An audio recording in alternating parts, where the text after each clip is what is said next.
What's up, everybody? Welcome back to FNG Academy. Buck here, former Green Beret, here to help you guys get selected. All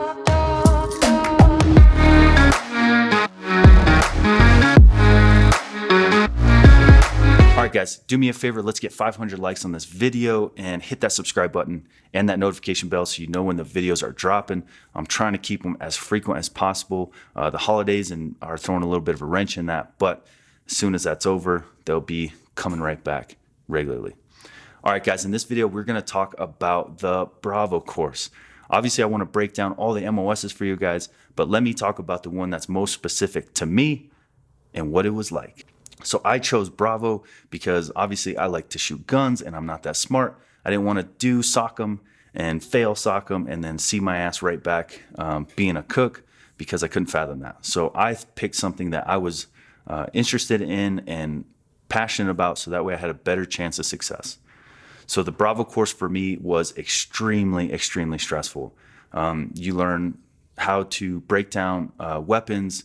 You have to learn everything about how a weapon functions in order to fix it when they break on your team, because that's what's going to happen on an ODA.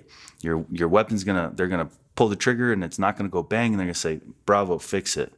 So you need to understand the phases of operation for multiple different weapon systems. And when I say multiple, I mean a lot. There's a list, you know what I mean? So we got 240s, 50 cals, Glocks, the whole range, dude, 1911s, AKs. And if you want to get some serious stress put on you, do a breakdown and reassemble timed being tested for a 1911.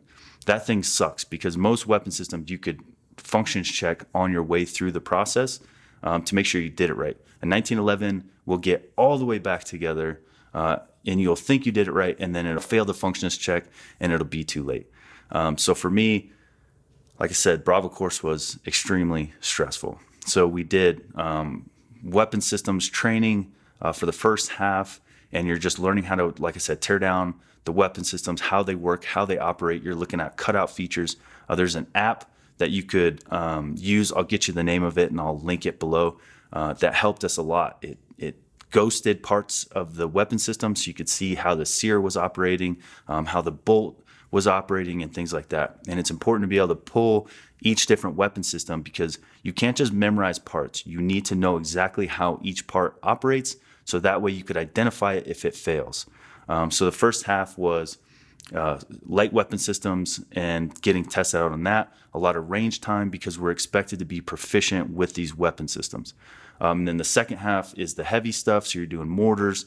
And that is another thing that's extremely difficult to get down. You need to be able to do call for fire missions. So you do basically a condensed version of what a mortarman's doing. So you could send mortars down range and setting up to 60, getting timed on, setting up your poles and things like that for the 60 millimeter mortar system. And then you get tested out on each phase. Obviously, you learn how to use like the Javelin and do practice runs with the mock Javelin weapon system, which I actually did use downrange, despite it being ridiculously expensive weapon system to fire. But the Bravo course is super fun, guys. I enjoyed it as a Bravo. I had a blast. It's just really fun to know that you are the subject matter expert when it comes to all these awesome weapons, and you get to teach infantry guys, you get to teach Afghan special operations and Afghan forces, you get to teach your own ODA members how to use these different weapon systems. It feels really good. So when you are picking your job, you need to pick something that you're actually passionate about, so that way you give a lot back to your teammates when it's time to cross-train, and you give a lot back to the guys that you're working to train. So that's kind of the Bravo course in a nutshell.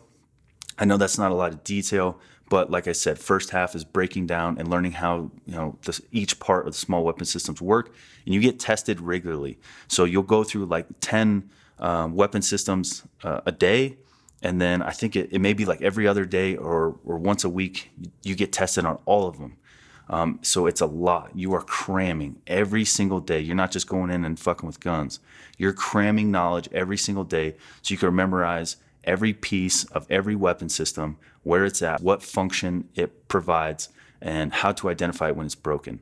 And then part of testing is they'll remove a piece or put a broken piece in, and you need to go through, do a function check while you're being timed and find that malfunction and then write it down.